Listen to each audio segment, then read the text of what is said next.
Il y a une vidéo que vous ne verrez plus jamais. Elle a été supprimée à peine quelques minutes après sa diffusion. Mais pendant ce court instant, des milliers de gens l'ont vue. Certains ont ri, d'autres ont commenté sans comprendre. Pourtant, dans cette vidéo, un homme était en train de se faire briser, en direct. Et personne n'a rien fait. 13 minutes. C'est tout ce qu'il a fallu. 13 minutes entre ce live TikTok et l'appel aux urgences. 13 minutes pour passer du buzz au drame. Aujourd'hui, cette vidéo a disparu. Mais l'histoire, elle, ne s'effacera pas. Voici la chute de Clara Dubois. Clara, 28 ans, influenceuse beauté à Lyon. 300 000 abonnés, une vie bien rangée, filmée, calibrée. Chaque objet dans son appartement a l'air posé là, pour plaire à l'algorithme. Tout respire le contrôle, la maîtrise, le storytelling parfait. À ses côtés, Damien Roy, 30 ans, ingénieur, invisible, presque décoratif. Il apparaît parfois en arrière-plan, jamais vraiment là, jamais vraiment entendu. Aux yeux des abonnés, c'est le copain chanceux, silencieux. Personne ne pose de questions. Mais Damien enregistre sa vérité, pas en vidéo, en note vocale, des mémos sur son téléphone, comme un journal intime qu'on ne lit jamais. Il y raconte des choses qu'il ne dit à personne, des choses qu'on ne dit pas quand on vit dans l'ombre d'une femme suivie par des milliers de gens. Il parle de la peur, de la pression, du fait qu'il ne reconnaît plus sa vie. Clara, elle, monte. Elle explose sur les réseaux. Sa communauté l'adore. Elle est cash, drôle, parfois piquante, mais toujours dans le cadre. Ce qu'elle ne montre pas, c'est ce qui se passe quand la caméra s'éteint. Les reproches, les crises, les silences qui coupent plus fort que des cris, l'attention qu'elle exige, l'amour qu'elle surveille comme un compte à rebours. Le 14 septembre, Clara lance un live « Jeu de couple ». Mais ce n'est pas un jeu, c'est une embuscade. Damien, à l'écran, ne dit presque rien. Elle, en revanche, déroule une accusation inattendue. Tromperie, trahison. Elle joue la scène, larmes à l'appui. Elle parle. Il baisse la tête.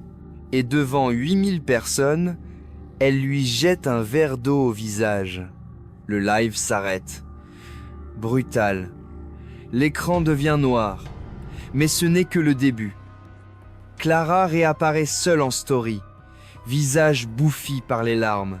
Elle dit qu'elle a été trahie, que l'homme qu'elle aimait l'a humiliée, que c'est fini.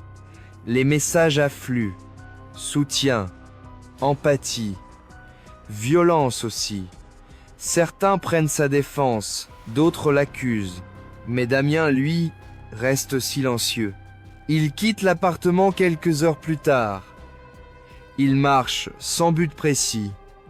Il appelle un ami qu'il n'a pas vu depuis des mois. Sa voix est basse, presque absente. Il dit qu'il veut partir, qu'il a peur, qu'il va revenir chercher ses affaires le soir. Il ne veut plus jouer le rôle qu'on lui impose. Clara, de son côté, prépare tout.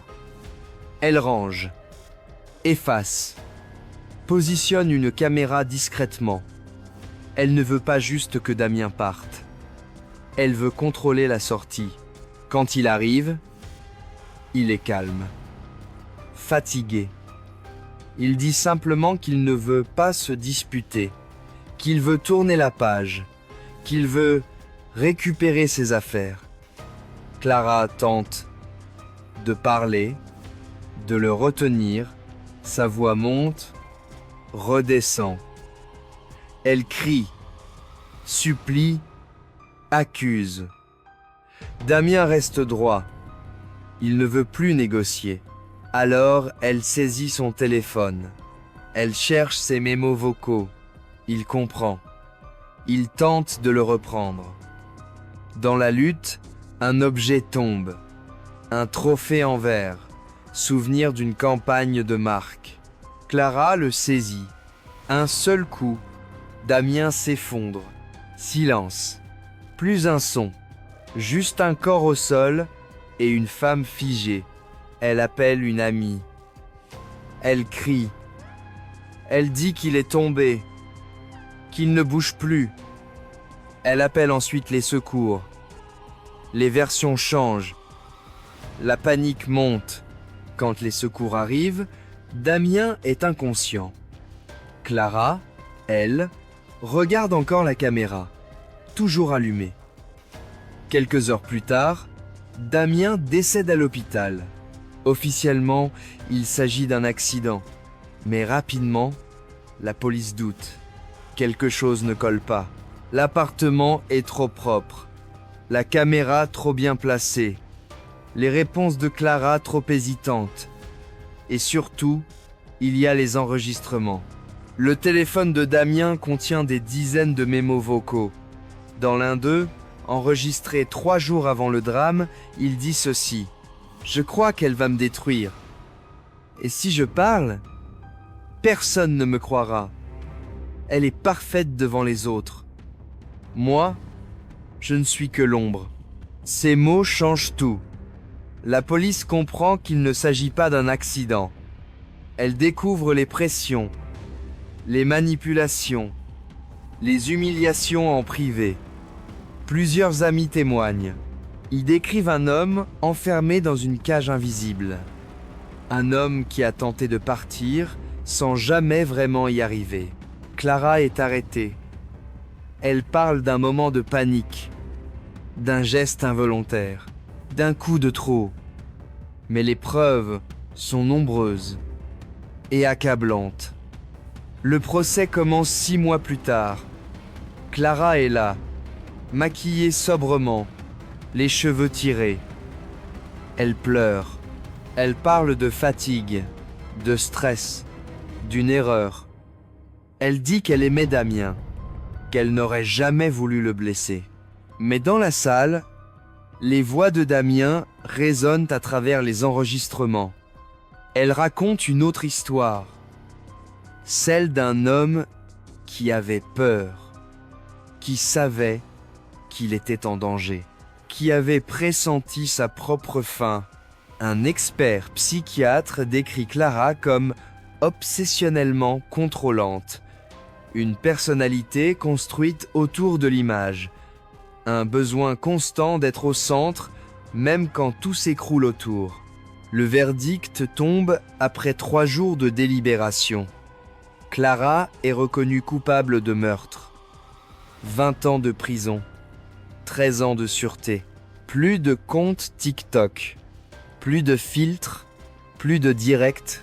Damien Roy voulait simplement partir, reprendre sa vie. Il en a été empêché, en silence, jusqu'à ce que tout explose en direct. Et la prochaine fois que vous regarderez un couple parfait à l'écran, souvenez-vous, ce qu'on montre n'est jamais toute l'histoire.